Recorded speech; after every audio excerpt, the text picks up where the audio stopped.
Rousseau as a thinker of paradoxes. तो अपने को बताना है कि इसके दो विचार कैसे हैं, हर जगह ये दो बातें करता है, कैसे कैसे बातें करता है विरोधाभासों के विचार में रूसो। ऊपर की जो इंट्रोडक्शन है वो तो सेम देनी है कि एक फ्रांसीसी क्रांति के समय का थिंकर है, ये मनुष्य के बारे में ये सोचता है, ये वापस से आधुनिकता को छोड़ के पुराने समय में जा सकता है। ठीक है, अप्रोचेस में समझाऊंगी। भाई वीडियो चल गई तुम्हारी, वीडियो चल गई क्या अप्रोच वाली? पता नहीं मुझे चली कि नहीं चली, बहुत आज परेशान हुई मैं इस चीज को लेकर। अब जो है रूसो एक उदारवादी है। देखो रूसो पता है कैसा था, एक तरफ तो कहता था सबको स्वतंत्रता मिलनी चाहिए।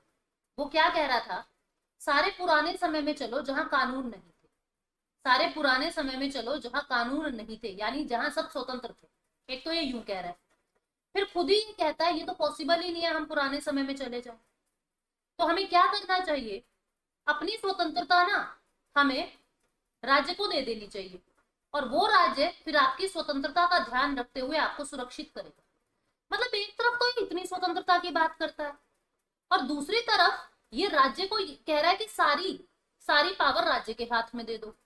बोले ये क्या बात हुई, मतलब ये कहना क्या चाह रहा है, समझ ही नहीं आ रहा। पहला तो ये विरोधाभासी। दूसरा जो है, रूसो एक समाजवादी के रूप में, अब देखो ये क्या करता है, रूसो एक तरफ तो समाज को बहुत अच्छा मानता है कि समाजवादी चीजें करो, जनरल विल की बातें कर रहा है, सबकी इच्छा के अनुसार हमको कानून बनाना चाहिए, समाज में हर एक व्यक्ति की इच्छा मायने रखती है। ठीक है, समाज में हर एक व्यक्ति की इच्छा मायने रखती है।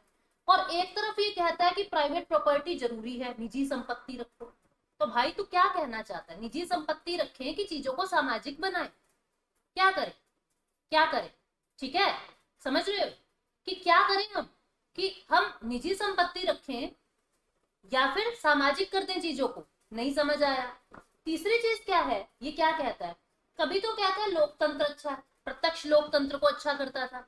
ठीक है भाई, देख लो ये जो भी कह रहे हैं ना, सुन लेना इस बात को कि आईआर वाले फोल्डर में चल रही है वो। ठीक है, आईआर वाले में चल रही है, अब डाली वो नहीं चल रही होगी, कोई बात नहीं। ठीक है भाई, जहां भी चल रही देख लो उसको। रूसो लोकतंत्र के चैंपियन के रूप में एक तरफ तो ये कह रहा है प्रत्यक्ष लोकतंत्र, मतलब लोगों की इच्छा के अनुसार कानून बनना चाहिए। दूसरी तरफ ये क्या कहता है कि मनुष्य तभी स्वतंत्र होगा जब अपने द्वारा बनाए गए कानूनों के अधीन है। दूसरी तरफ आप कानूनों के अधीन भी बना रहे हो उनको। अब इसकी इच्छा जो है हो सकता है वो इसकी ना हो, इसकी इच्छा जो है हो सकता है वो इसकी ना हो, तो स्वतंत्रता कहाँ रही, लोकतंत्र कहाँ रहा? तो ये भी कह रहा है। फिर कह रहा है अधिनायकवाद के लिए भी प्रेरणा का रूप है। क्या मतलब, एक तरफ तो भाई ये लोकतंत्र की बात कर रहा है कि हर व्यक्ति को पावर है, हर व्यक्ति को अपने हिसाब से सरकार बनाने का अधिकार है। दूसरी तरफ कह रहा है कि जो राज्य है ना, सारी पावर उसको दे दो, सारी पावर उसको दे दो। टोटलिटेरियनिज्म की बात कर रहा है, सर्वाधिकारवाद, सर्व अधिकारवाद, यानी कि सारी पावर एक को ही दे दो। तो भी अपने को समझ नहीं आया कहना क्या चाहता है। आदर्शवादी है कि नहीं है ये भी नहीं पता, कहीं यथार्थवाद की बात कर रहा है, कहीं आदर्शवाद की बात कर रहा है।